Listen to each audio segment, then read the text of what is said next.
L'arrivée dans le Perche, elle s'est faite grâce à lui. Je suis pas sûre que s'il n'avait pas eu son chromosome en plus, on aurait changé radicalement de style de vie. Perchissime, le magazine audio du Perche.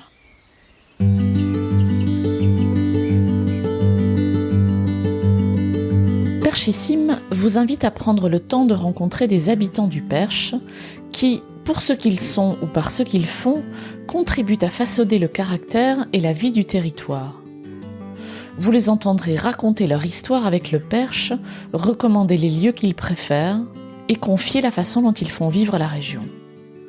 Vous y découvrirez des histoires de vie singulières, des talents insoupçonnés et des adresses méconnues. Je suis Amélie Dague et je vous souhaite la bienvenue dans Perchissime.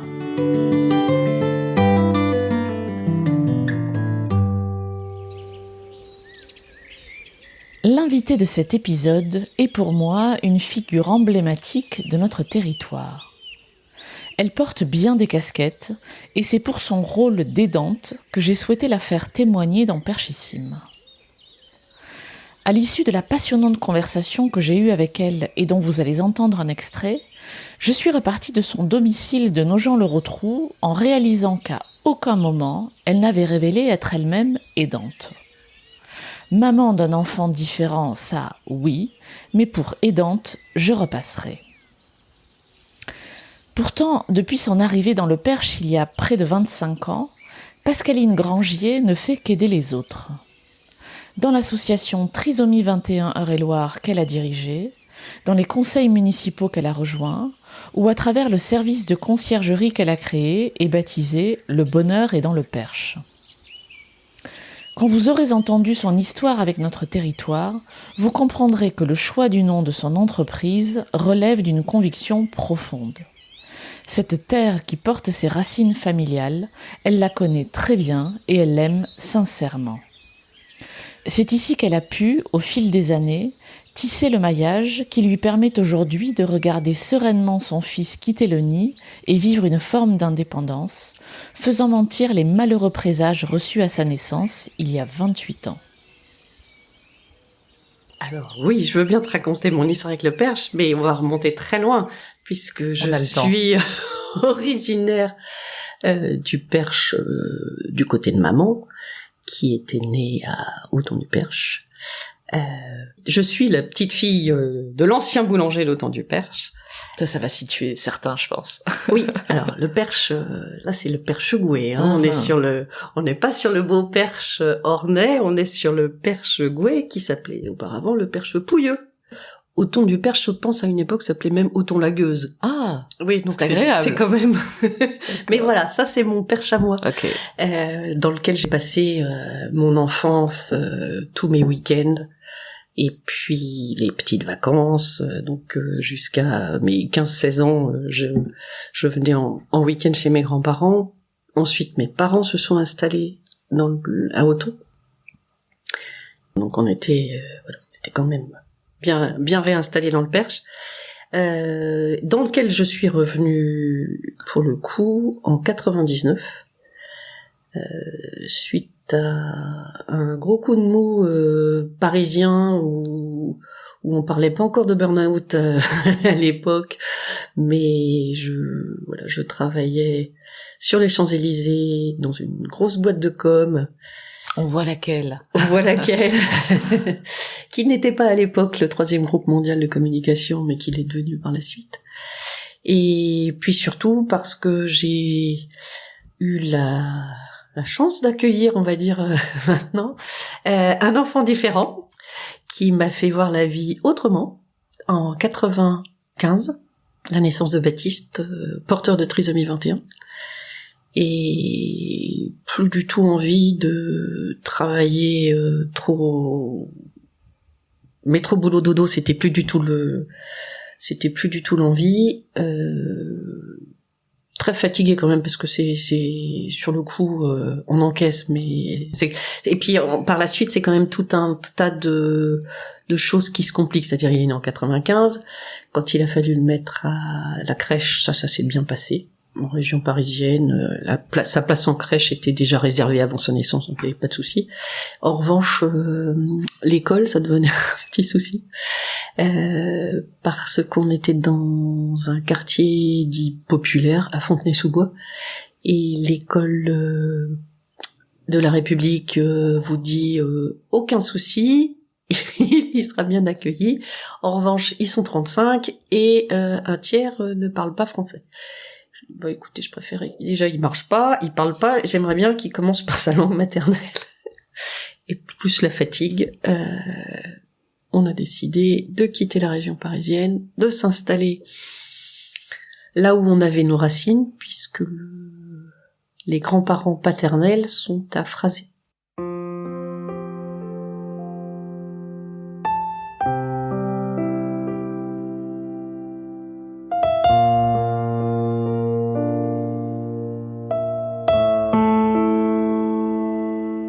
Et là, d'un seul coup, la vie est beaucoup plus facile. L'arrivée à l'école, au début, mes 2 enfants, donc parce que Baptiste a un grand frère, Tristan qui a 2 ans de plus, était à l'école à Brou, à l'école Saint-Paul, où ça s'est passé mais tellement facilement que on se dit mais pourquoi on n'y a pas pensé plus tôt ? Parce qu'une grande ville, en fait, on pense qu'il y a beaucoup de structures aidantes, d'associations, une chose comme ça, et bien finalement c'est sur des petits territoires que je me suis rendu compte qu'il était plus facile de rencontrer les gens et de se retrouver intégré dans une association ou au moins d'être aidé.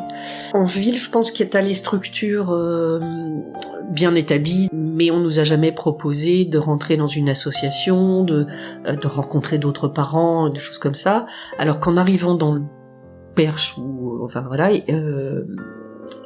je pense que très très rapidement on m'a envoyé vers, alors à l'époque ça s'appelait Geste 21 à Chartres, qui est devenu Trisomie 21 Eure-et-Loir, mais je pense dans les quelques premiers mois, et on s'est retrouvé à avoir une structure où on nous a accompagnés pour l'école.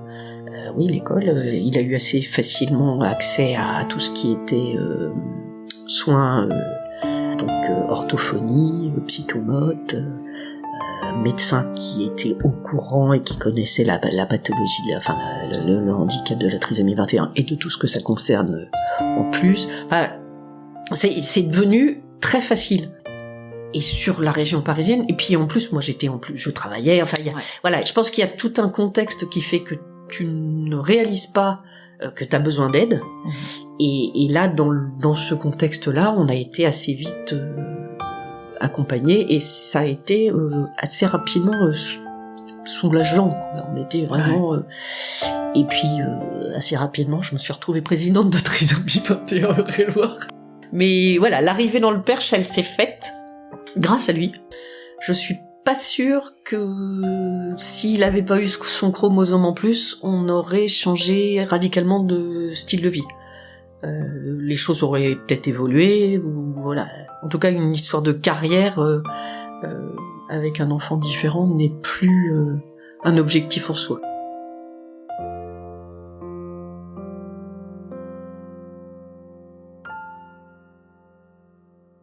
Qu'est-ce que tu préfères dans la vie que tu as ici? Alors, ça fait 24 ans, si je comprends bien. 24 ans. Ouais. Qu'est-ce que tu aimes sur ce territoire? C'est vraiment une question de racines, je pense. J'aime tout, j'aime la taille. C'est pas un territoire immense, mais moi j'aime tellement circuler et trouver des paysages qui changent, mais toutes les heures. Toutes les heures, le paysage est différent, même si tu bouges pas. Un coucher de soleil, on a quand même des golden hours en ce moment qui sont fabuleux. Quand on s'est installé dans le Perche en 99, on a acheté à Vichères. Vichères, la descente de la départementale jusque dans le bourg de Vichères, tous les jours étaient différentes. Il y avait une luminosité, les champs qui pète en jaune avec le colza, ou puis cette qualité de vie, parce que passer de la région parisienne où tu fais, alors je crois que maintenant c'est bien pire, mais je sais pas, j'y fous plus les pieds. Je refuse d'y aller, mais où tu mets 3 heures pour faire 10 kilomètres, alors que nous en 3 heures on est sortis, on est carrément à la mer. Oui, on est à Cabourg. J'aime les gens. J'aime la proximité avec les gens. J'aime avoir trouvé. Je pense que je suis bien là où je suis. Et que depuis que je suis revenue, je me suis jamais sentie à côté. À chaque fois que j'ai rencontré des gens, ou que j'ai eu des nouvelles activités, ou j'ai travaillé dans une association, je me suis toujours sentie bien et à ma place. Donc, je pense que je fais partie du territoire, en fait. C'est peut-être ça que j'aime. C'est vraiment, je m'y sens bien. Les gens sont plutôt accueillants. On est vite identifié quand on le veut. Hein. On peut très bien ne pas être identifié, mais on est vite identifié comme ayant envie de faire quelque chose. Et ça participe à l'intégration. Il y a quand même ça. Hein. Nous, en 99, c'était encore assez rural. Il y avait quelques Parisiens qui étaient arrivés, mais c'était un peu moins que maintenant. Et il fallait un peu, on commençait par s'intégrer en arrivant à l'école en tant que parents, et petit à petit, on a créé une association assez rapidement, de sauvegarde de l'église de Vichères. Et la brocante. C'est le père de mes enfants qui a fait tout ça. Et puis après, c'est parti. Et ça ne s'arrête plus. Après, ça ne s'arrête plus, oui.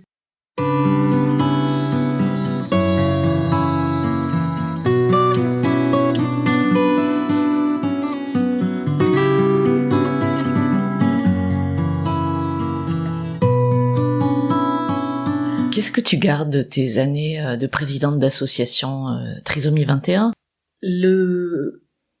L'envie de donner ce que moi j'ai reçu en arrivant, et donc un coup de main à faire avancer notre enfant, et puis de donner les clés, de pouvoir envoyer vers tel ou tel praticien s'il y a besoin, des envies vraiment de que les gens puissent être aidés dans leur parcours. J'ai toujours eu l'impression que le moment phare et le moment clé, c'est l'annonce. En général, c'est à la naissance du handicap. Donc, c'est à ce moment-là, on avait créé des formations pour les sages-femmes ou les obstétriciens, parce que c'est quand même le moment le plus important. Si tu le sais pas avant, quand on t'annonce à la naissance, la manière dont c'est annoncé, je pense que ça conditionne tout le reste. C'est toujours un moment qui peut me faire encore pleurer de parler de l'annonce, parce que la manière dont c'est fait, et la manière dont tu intègres l'événement, si ça passe ou ça casse. Et moi, je parle de quelque chose qui s'est produit il y a bientôt 28 ans. Et ça se produit, je pense, encore maintenant. C'est-à-dire qu'il y a toujours des naissances. Mais vraiment, pour moi, je pense que ce moment-là est le plus important. Et il y a aussi quelque chose qui m'importe beaucoup. C'est les fratries qui sont impactées par ce genre d'événement, quel que soit le handicap, mais qui se retrouvent à être aidants, parce que c'est vraiment le terme, et sans qu'on leur demande leur avis. Et je pense que c'est là-dessus que j'ai essayé de travailler le plus. Et puis surtout, dans ces associations-là, on accueille les parents avec des bébés, puisque les prises en charge pour un enfant porteur de trisomie 21 peuvent se faire à 3 mois avec de l'orthophonie. Alors, on va pas lui apprendre à parler, à 3 mois. En revanche, ils ont une langue hypotonique, puisqu'ils sont hypotoniques, et la langue est très grosse, et c'est un muscle qu'il faut rééduquer pour éviter qu'il tire la langue, très longtemps, l'image d'une personne porteuse de trisomie 21 était quelqu'un qui avait la langue à l'extérieur de la bouche. Donc l'orthophoniste appuie sur la langue et vous montre comment faire pour la tonifier. Et puis après, il y a beaucoup de psychomotes aussi pour tonifier le bébé, pour qu'il apprenne à tenir sa tête. Et donc la prise en charge, elle est assez tôt. Et donc on rencontre des parents qui sont encore sous le choc de l'annonce, qui sont un bébé, c'est un peu compliqué. Donc ça, c'était quelque chose, on avait mis en place des cellules d'écoute, d'accueil, qui permettent d'autres parents, mais il faut pas non plus faut pas que les gens puissent comparer non plus trop leur bébé avec un autre. C'est super délicat, quoi. Ah c'est super délicat. Ouais, tout est un peu touchy, quoi. Il faut faire les choses. On est formé pour ça, parce que ça peut vite être mal perçu et puis faut vraiment être à l'écoute. Oui, c'est ça. Être à l'écoute et transmettre. Alors transmettre petit à petit ce que l'on a déjà vécu, ce qu'on a expérimenté, ce qui fonctionne. Et je pense que l'accueil qu'on a eu nous déjà, fait qu'on a envie que les gens puissent bien vivre avec, parce que c'est ça, c'est compliqué quand même. C'est une annonce qui est pas facile à gérer. Tu as utilisé le terme aidant il y a quelques minutes. Pour toi, c'est quoi un aidant? Qui est aidant? Et avec ta longue expérience du sujet, comment tu qualifierais ce terme? Alors, les aidants, en fait, sont des personnes qui ne savent pas toujours qu'elles sont aidantes. Et moi, ça a toujours, vraiment, la fratrie qui se retrouve aidante parce que t'as un enfant différent, t'en as d'autres qui vont bien, et d'un seul coup, on est focalisé sur celui qui va moins bien, et on demande aux autres d'être plus sages, de mieux performer, parce qu'on n'a pas vraiment le temps de s'en occuper. Donc, eux se retrouvent aidants, sans le savoir. Et puis les aidants, mais c'est dans tout. Tu peux être aidant de tes parents qui sont Alzheimer ou pas, en tout cas fatigués, ou sénilité. Tu peux être aidant de tes parents qui ont un problème de langue et qui ne savent pas compter, par exemple. Et être aidant, en fait, c'est prendre en charge quand t'es petit ou grand, ou même ado, prendre en charge des trucs qui sont pas de ton âge et qui ne sont pas que tu devrais pas avoir sur les épaules. Et il y a beaucoup de jeunes qui ne s'identifient pas en étant aidants, mais qui le sont. Et je trouve que c'est dommage de pas pouvoir vivre sa vie légèrement avant d'attaquer des choses qui sont très compliquées.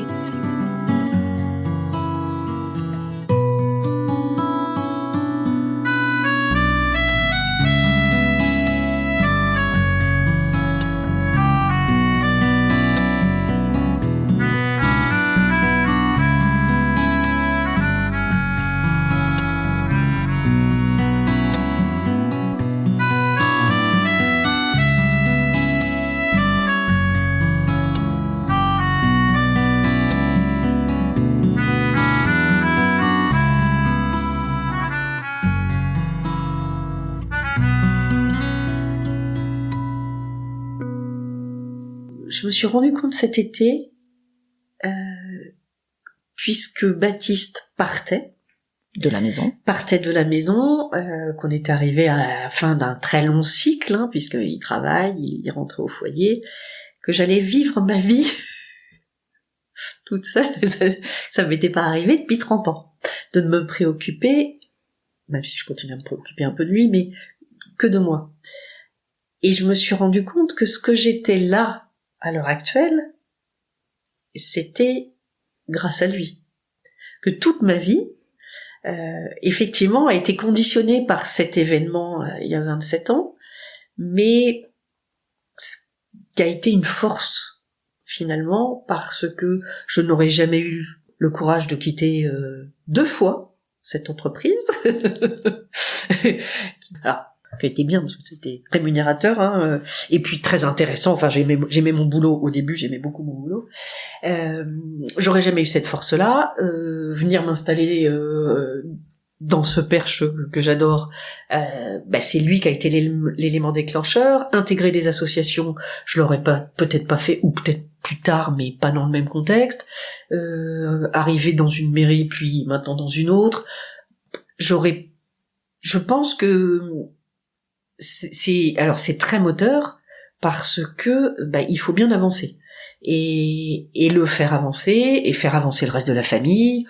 J'ai quand même eu un parcours un peu compliqué, puisque j'ai perdu mes parents. On s'est installé en 99, j'ai perdu mes parents en 2000 à un mois d'intervalle, donc voilà. Mais ça aussi, c'est un événement un peu traumatisant, mais qui t'oblige à réagir. Je me suis retrouvée responsable de ma fratrie puisque j'ai 2 petits frères, qu'il a bien fallu continuer à avancer.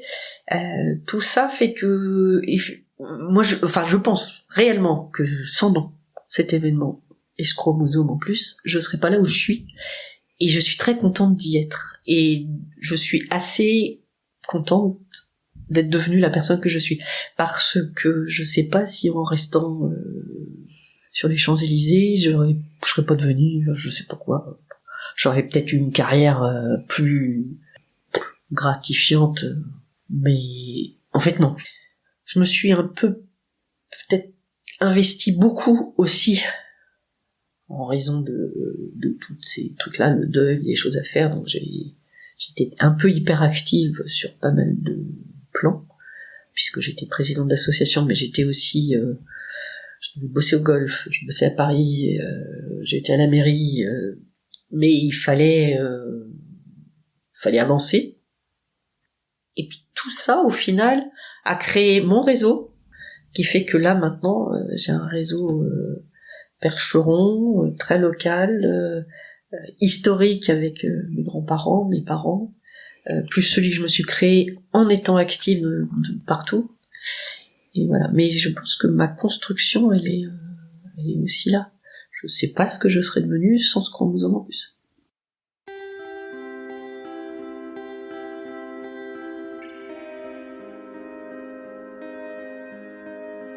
Moi, j'ai eu une annonce particulière, c'est-à-dire que, comme l'accouchement s'était super bien passé, j'étais dit, hop là, on s'en va. J'étais vraiment en top forme. Un petit peu moins quand ils me l'ont ramené, parce qu'ils ont mis du temps. En fait, il faut qu'ils fassent plein de tests.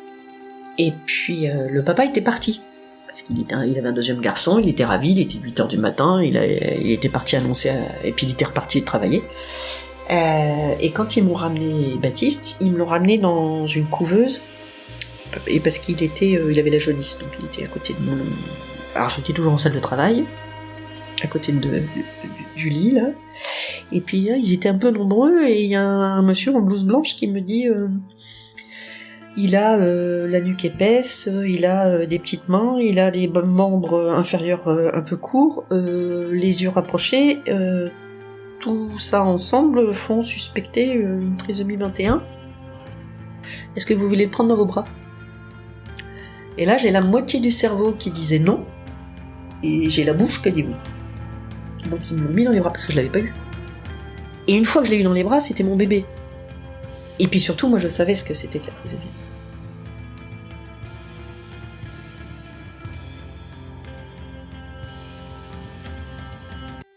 Le papa, quand il est revenu, à 9h du matin, après avoir été téléphoné à la terre entière en disant qu'il avait un deuxième garçon, là, je leur dis, écoutez, alors, donc moi ils m'ont donné un calmant tout de suite, vous l'annoncez au papa, c'est pas moi qui le fais. Et le papa, lui, il a pas eu le même discours. C'était pas la même équipe, c'était pas les mêmes gens, et donc il a eu votre fils, on pense qu'il est trisomique, il parlera pas, il marchera pas, ce sera un légume. Et donc il est rentré dans la salle, où j'étais toujours, en me disant, sa vie est fichue. Et je lui ai pas dit la nôtre. Et je dis non, ça va être plus compliqué, mais on va y arriver. Parce que moi, lui, il avait aucune idée de ce que c'était. Moi, je savais ce que c'était, donc voilà, j'avais déjà côtoyé des personnes avec trisomie 21, je savais ce que c'était. Mais voilà, et c'est cet instant-là, en fait, où, c'est ce que je te dis, c'est devenu mon bébé. Et je pense qu'à partir de là, soit tu prends ça en disant c'est un ensemble, c'est notre vie maintenant, on avance comme ça. Puis alors après, suivant la manière dont c'est perçu, là tu peux avoir vraiment besoin d'être aidée. Ouais. Mais aidante, je me sens pas aidante. Je me sens mère de famille qui a essayé de faire au mieux avec ce qu'elle avait. Et puis après, c'est une question d'éducation aussi. Ce qui s'est passé aussi, c'est que Baptiste est allé en classe à Chartres, où il y avait une classe d'enfants trisomiques. Et là, on a découvert qu'il était hyperactif. On m'a dit, écoutez, il est différent. J'ai dit, oui, il est trisomique. Mais non, tous les autres sont trisomiques, donc, mais aucun ne bouge. Le vôtre, il court partout. Et je dis, mais comment voulez-vous que je sache que c'est pas un trait de la trisomie, puisque j'en ai qu'un? Il dit, non, donc on est allé voir un pédopsie, et il s'est retrouvé sous Ritaline, quand même, cet enfant. Dans la maison, je passais mon temps à dire, il est où? C'était Zébulon. Mais moi, je pouvais absolument pas me rendre compte que les autres étaient plutôt aphasiques. Et s'il avait pas été dans une classe spéciale, exactement, tu l'aurais jamais su. On se retrouve quand même face à des situations qui peuvent être un peu ubuesques. C'est ça ce que moi je voudrais éviter à certaines personnes, c'est de se retrouver à confronter à des choses un peu dures. Déjà c'était dur, donc si en plus on t'en rajoute, pas avoir d'AVS dans les écoles, il faut aller manifester, alors que c'est la loi. AVS c'était aide à la vie scolaire à un moment donné. C'est la personne qui vient en plus dans la classe, qui est dédiée à 1 ou 2 enfants. Et puis à l'heure actuelle, on est confronté en plus à des choses un peu plus compliquées, parce qu'il y a des enfants autistes qui rentrent dans les écoles. Et moi, la trisomie à côté, c'est du pain béni, ça a rien à voir. C'est la particularité de l'autisme, c'est la non-communication. C'est quelque chose de difficile, mais ils ont aussi droit à l'école.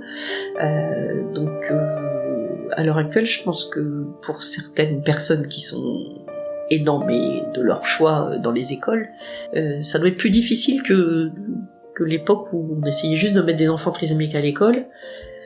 Mais c'était déjà un parcours du combattant. Nous, en tant qu'association, on s'est battus pour avoir chaque enfant et son AVS, il y avait des histoires de transport aussi, qui était un sujet compliqué, parce que les enfants n'allaient pas toujours dans l'école de leur quartier, alors que ça c'était la loi, que tu te retrouves à leur faire prendre des taxis parce qu'ils ont besoin de certaines prises en charge qui ne sont jamais à côté de la maison.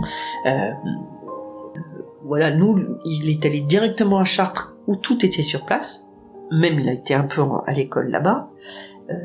Le territoire, alors là on peut reparler du territoire puisque c'est le département, donc le département finance les transports, finance certaines prises en charge via la MDA maintenant, c'est toutes les prises en charge, mais tout ça c'est de l'administratif. Et en tant que présidente d'association, par exemple, on a un budget, dans ton enveloppe, c'est une dotation, il faut que tu fasses rentrer tous les trajets et les taxis des gamins. Tu les mets, ils ont 5-6 ans dans des taxis où ils sont plusieurs, on essaye de faire des trajets pour que ce soit le plus rentable possible et éviter, voilà. Tes gamins, ils partent à des 7h du matin, ils rentrent, parce que comme il y a un parcours, ils rentrent, il est tard. Voilà, moi vraiment c'est ce côté-là, si on peut éviter aux parents qui se retrouvent donc de ce fait aidants, si on peut leur éviter d'être trop confrontés à des choses qui sont l'administratif pur, des choses lourdes, c'est des batailles de tous les instants et qui sont encore des batailles. À partir du moment où on rentre dans une association, quel que soit le type de handicap ou de maladie ou des choses comme ça, c'est reconnaître la chose. Et donc c'est remettre des mots et c'est réexpliquer son parcours, comment on en arrive là, c'est demander de l'aide et c'est pas toujours évident. Ça renvoie souvent à l'annonce, ça peut être une annonce de maladie difficile, hein. Et donc quand tu rentres dans une association où tu rencontres quelqu'un, où tu viens voir quelqu'un, comme quand moi je tiens une permanence à la mairie, sur le sujet, il faut que tu réexpliques ton parcours. Et émotionnellement, c'est difficile. Et donc, je pense qu'il faut pas hésiter à le faire, en sachant que on reçoit une parole, mais on est passé par là. Moi, j'ai rencontré il y a pas très longtemps une famille avec un enfant autiste. Je sentais la détresse de la maman, mais je me suis pas attachée à ça. J'ai parlé à son enfant de manière tout à fait normale, en plaisantant et en mettant en avant lui, et parce que je sentais que cette maman, alors elle est aidante de son enfant et de sa maman. Donc, il y avait beaucoup de choses et il faut soulager ça, donc il faut trouver un biais, parce que c'est très difficile de se raconter, c'est très difficile, et puis de s'avouer, parce que c'est à ce moment-là qu'on se dit, mais en fait, je vais pas si bien que ça. je porte beaucoup de choses que je devrais pas porter. Et donc voilà, les associations sont là, les groupes de parole, c'est ça que qu'on essaye de mettre en place, des cafés des aidants. Un café des aidants où là en plus nous on est aussi sur du sport, aidant aidé. Donc, à nos gens, sur la vie de nos gens, ça reprend, c'est du badminton, une activité que moi je sais même pas pratiquer, mais où la personne... Mais tu vois ce que c'est. Oui, je vois ce que c'est. Ah, mais si, alors je suis allée voir le truc, je me dis oh là là, faut courir, tout ça. Non. Mais c'est une activité où les personnes qui accueillent donc les pros sportifs sont formés à accueillir des personnes en situation de handicap et leurs accompagnants. Et là, on essaye de faire en sorte que la personne en situation de handicap vive son moment à elle, mais en même temps que la personne qui aide vive le sien et se détache et essaye de ne plus être aidant, mais devienne une personne qui participe à une activité de son côté. Moi, j'ai vraiment eu cette expérience-là où on m'a fichu dehors. C'est quand Baptiste est rentré, il a voulu faire de la boxe thaï, c'est son sport de prédilection. Jamais de la vie je serais allé l'inscrire à ce sport-là, où en plus comme il porte des lunettes, il voit rien sans lunettes. Et il faut retirer les lunettes pour se prendre des coups des coups. Puis la boxe thaï c'est quand même très physique, mais c'est très très bien pour lui parce que ça lui permet de pratiquer, de travailler son équilibre. Voilà. Puis surtout il s'éclate. Je l'ai emmené au forum des associations à Nogent.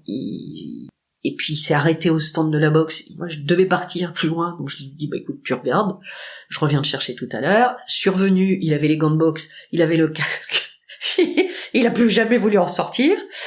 J'ai dit qu'est-ce que je fais ? Écoutez, vous venez l'inscrire lundi au premier cours, ok. Et je suis arrivée et j'ai expliqué qui était Baptiste, ce qu'il pouvait faire, ce qu'il pouvait pas faire. Et le président m'a fichu dehors en me disant écoutez, on s'en charge, vous revenez le chercher tout à l'heure. Et je pense que c'était très très bien. Mais je m'étais pas rendu compte à quel point je pouvais être soutenante et que j'avais peur. et depuis, il fait de la compète. Il rencontre d'autres gamins en situation de handicap divers et variés. Ça l'énerve très très fort quand il prend un coup et que voilà. Et puis surtout, c'est son truc à lui. je pense que c'est là où on revient au sujet du début, c'est que le territoire est assez petit, que d'un seul coup, la personne qui dirige le centre de loisirs, finalement, c'est la fille de ton voisin d'en face, que la personne que tu trouves à l'école, son gamin, est aussi dans la classe de ton aîné, et ce maillage et ce tissu-là, il est aussi du fait du territoire. Des petites communes, avec des petites écoles, des regroupements de communes, des gens qui sont impliqués dans les mairies, et qui font que finalement, on essaye de pas en laisser un sur le bord de la route. T'es pas vraiment anonyme. Tu peux l'être, tu peux vraiment l'être, mais c'est très vite, quand tu mets un gamin à l'école, au final, c'est comme ça que tu rencontres les gens. Il suffit que ça se passe bien, tu rencontres des gens fabuleux. Et il a sa propre existence sur le territoire, Baptiste, qui est alors effectivement de mon fait au démarrage, du fait de son père, de son frère, mais il fait partie du paysage parce qu'il danse quand même tous les vendredis soirs, là, tout l'été il a dansé. Et ça c'est vraiment, je pense que c'est la taille de la ville, au départ la taille du village, la taille de la ville qui fait ça. Il est indépendant dans le bus, il fait ses trajets lui-même, trajets à pied. Je pense pas qu'on aurait vécu ça aussi bien. Ouais, c'est ça, aussi bien et aussi facilement en étant restant en région parisienne. Je suis pas sûre que je serais allée voir une association, j'aurais fait mon truc dans mon coin, on se serait peut-être très renfermés. Et nous, on a été assez démonstratifs. Et ce qui a ouvert, je pense, des portes à d'autres. Il a son propre réseau à lui, et un réseau qui est assez très protecteur. Mais vraiment.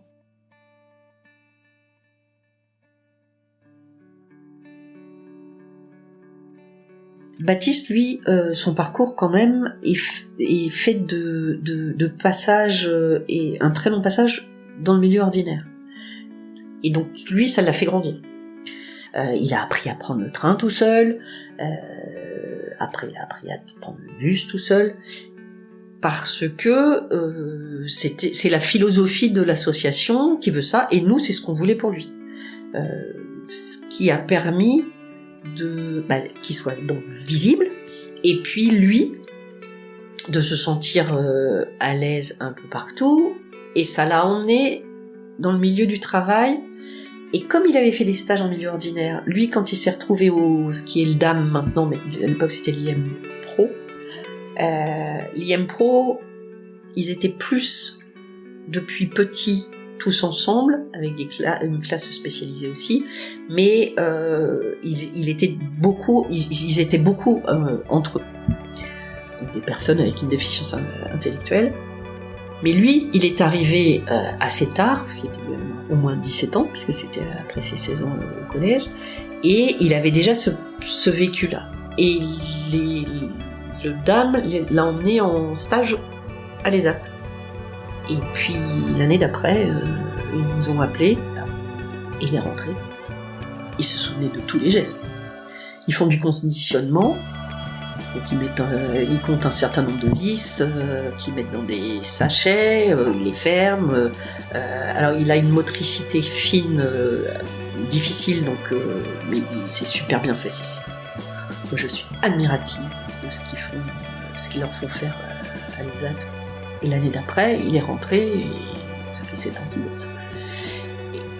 Et ça, c'est de notre fait, mais c'est aussi de tout l'accompagnement qu'il a eu en étant en milieu ordinaire, et puis quand même assez acteur de ses projets. Lui, il estime quand même que c'est aux autres de s'arrêter. C'était mon train. Dépêche-toi, on va rater. C'est mon train. Oui, ton train, il va pas s'arrêter tant que il va pas rester en gare tant que t'es pas arrivé. Il faut qu'on se dépêche de s'habiller et de partir à la gare. Il a des expressions, j'adore. Chacun mon tour. Ce n'était pas juste le centre de ma vie. Mais ça a été un moteur sur tout le reste. Et ça m'a emmené sur plein de choses. Est-ce que tu veux juste m'expliquer ton rôle à la mairie? Alors, mon rôle à la mairie, en général, on vient te chercher parce que tu as quelques compétences dont tu n'as pas toujours notion. Et puis, moi, je me suis trouvé que je pensais en avoir 2 des compétences. C'était effectivement la communication, puisque j'en sors de 30 ans, et le handicap. Le handicap en tant que personne ayant un parcours assez long, et puis un vécu. Ce qui est plus facile à mettre en place que lorsque tu te retrouves à gérer quelque chose que tu ne connais pas spécialement et dont tu ne vois pas toutes les facettes dans une ville. Parce que c'est vraiment ça. Le handicap, mais ça concerne aussi les personnes, alors ça peut être les personnes à mobilité réduite, mais ça concerne aussi les personnes qui ont des enfants dans une poussette, ou des personnes qui marchent pas très bien pour tout ce qui est la mobilité réduite. Moi, j'ai le parcours de la personne avec une déficience intellectuelle qui est aussi un champ qui s'appelle le handicap invisible, même si la trisomie c'est visible, mais le handicap mental ça peut être assez invisible. Et puis t'as beaucoup de handicaps qui sont vraiment invisibles, avec des gens qui ne se sentent pas handicapés, enfin en tout cas qui ont du mal à se dire je dois aller me faire aider à remplir un dossier MDA ou des choses comme ça, parce que j'ai une pathologie, j'ai un handicap, la surdité par exemple, ça se voit pas, hein, mais ça peut être très difficile à vivre, parce que c'est se reconnaître aussi en situation de handicap. Donc voilà, donc quand on m'a proposé d'être élu et qu'on m'a demandé ce que je voulais faire, moi j'ai une compétence certaine sur laquelle je pense que je peux donner un coup de main, parce que c'est le principe de ce que je veux faire dans la vie, moi. C'est donner des coups de main. Et donc, je travaille en relation avec une personne, un monsieur, qui s'appelle Alain Verviol, qui est lui aussi parent d'une jeune femme en situation de handicap. Et donc, on a notre parcours qui nous permet de mettre en place rapidement donc les cafés des aidants, le sport pour les aidants aidés, et une permanence mensuelle le deuxième mardi de 14h à 16h. Qui est pour les aidants, les personnes qui... Alors, les personnes handicapées, les personnes pour les aidants, pour les personnes qui ont besoin d'informations. On ne se substitue pas du tout aux associations, par exemple, mais en revanche, on sert de vecteur pour vous aiguiller, c'est ce que tu disais tout à l'heure. Pour aiguiller vers soit pour les histoires de logement, ou une association, ou pour aider pour un dossier. Voilà, on essaye d'être là et de représenter ce que nous on aurait aimé trouver quand on est arrivé sur le territoire. Voilà, sur le territoire, ou quand on t'annonce le handicap, trouver un endroit où il y a un maximum d'informations.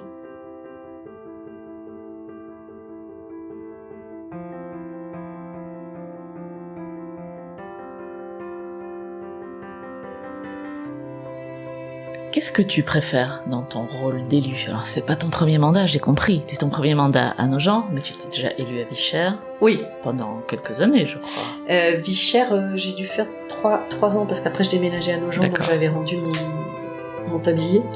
Alors, à Vichères, j'étais adjointe. Donc, adjointe, tu vois tout. Mais tout, hein. Et puis là, moi, dans mon rôle d'élu à Nogent, parce que je suis aussi en charge un petit peu du tourisme, du commerce et du tourisme.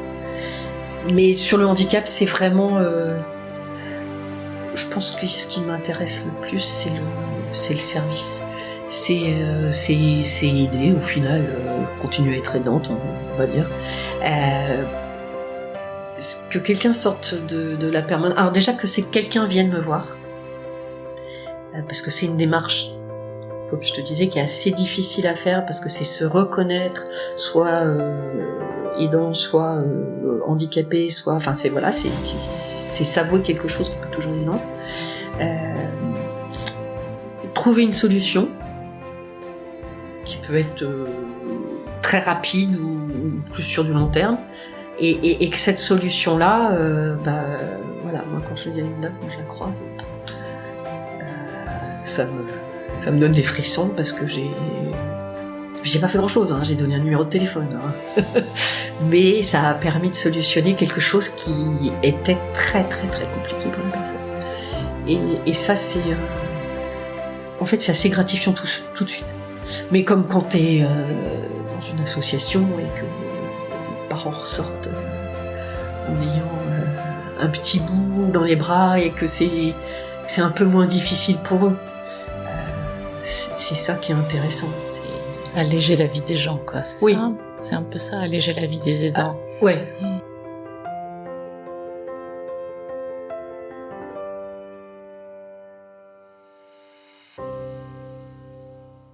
J'aimerais quand même que tu m'expliques ce qu'est le bonheur est dans le Perche.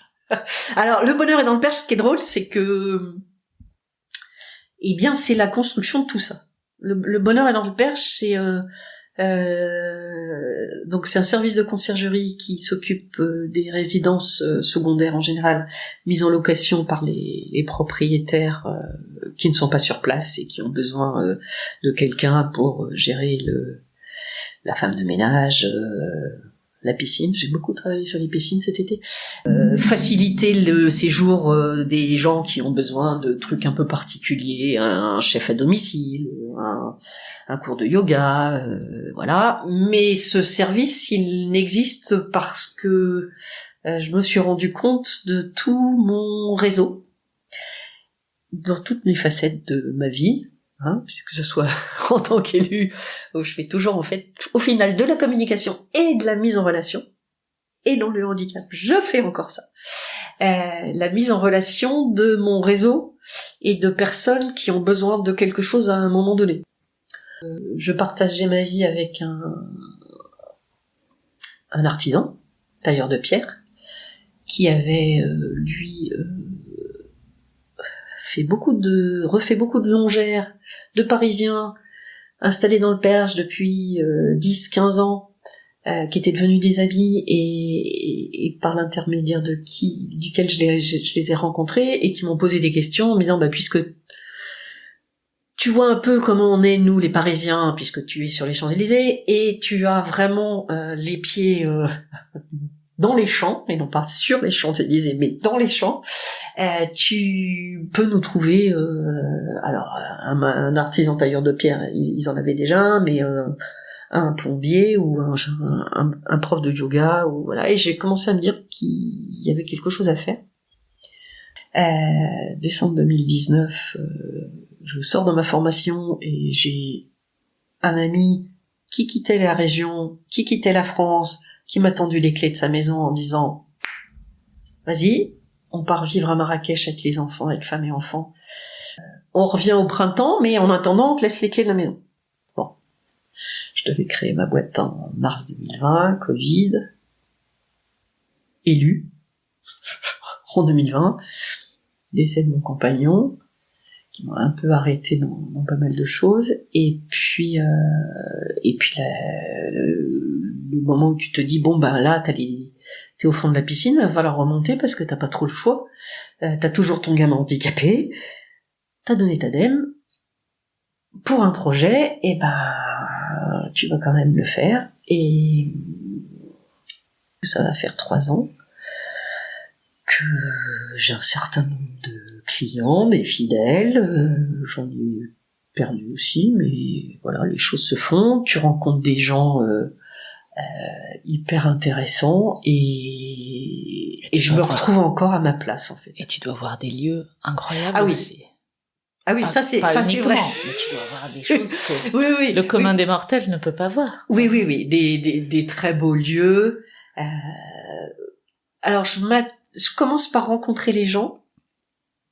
Le courant passe et tu leur dis que leur maison va devenir un peu la tienne, donc il faut qu'ils fassent confiance, mais que c'est aussi le lieu qui me parle, que j'ai envie de faire vivre, que je suis je mets en place un certain nombre de choses ensemble pour que leur lieu reste leur maison, mais soit aussi accueillante pour d'autres. Et c'est une relation qui se met en place entre le propriétaire, la maison, moi, mon réseau, et après les gens qui viennent et qui reviennent.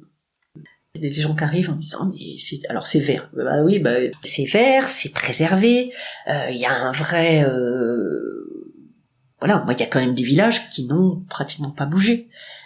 Ce qui font assez carte postale, mais tant mieux. Il y a un vrai cachet quand même. Hein. Ah oui. Enfin, il y a plusieurs cachets même, tu trouves pas? C'est-à-dire que toi qui le vois sans doute beaucoup plus que moi, il y a une diversité à quelques kilomètres près. À quelques kilomètres près, les maisons ne sont pas les mêmes. Alors effectivement, on peut reparler du Perchegoué où c'est de la brique et la pierre un peu de meulière sur certaines maisons. J'oserais dire même dans le Perche pouilleux. Et dans le exactement, le Perche pouilleux à Houton-la-Gueuse.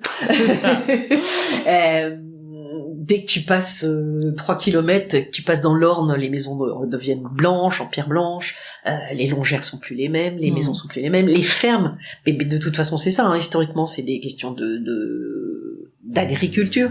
La diversité de la région est assez intéressante. Tes 3 lieux préférés dans le Perche? Alors il y a un endroit, quand je vais à Mauves, tu sors d'une petite route assez ombragée, il y a un virage, et là il y a une montée avec le village, avec une ferme, et à chaque fois que j'arrive là, je dis les couleurs, sont toutes différentes à chaque fois, et là ce truc-là, à chaque fois j'éclate de bonheur, ça me fait du bien, un vrai shot de bien. Alors la descente de Vichères, ça l'a été pendant 10 ans, où vraiment tu descends et t'as la colline de Rougemont en face, le clocher, la place, il y avait la maison, et puis alors je sais pas, mais tu vois même nos gens de loin, quand tu vois le château avec certaines lumières, mais vraiment. J'espère que cet épisode vous a plu. Si vous aimez Perchissime, criez-le haut et fort pour que tous vos voisins s'y abonnent en allant sur perchissime.fr et suivent son actualité sur Facebook ou sur Instagram. Merci pour votre écoute et à très bientôt.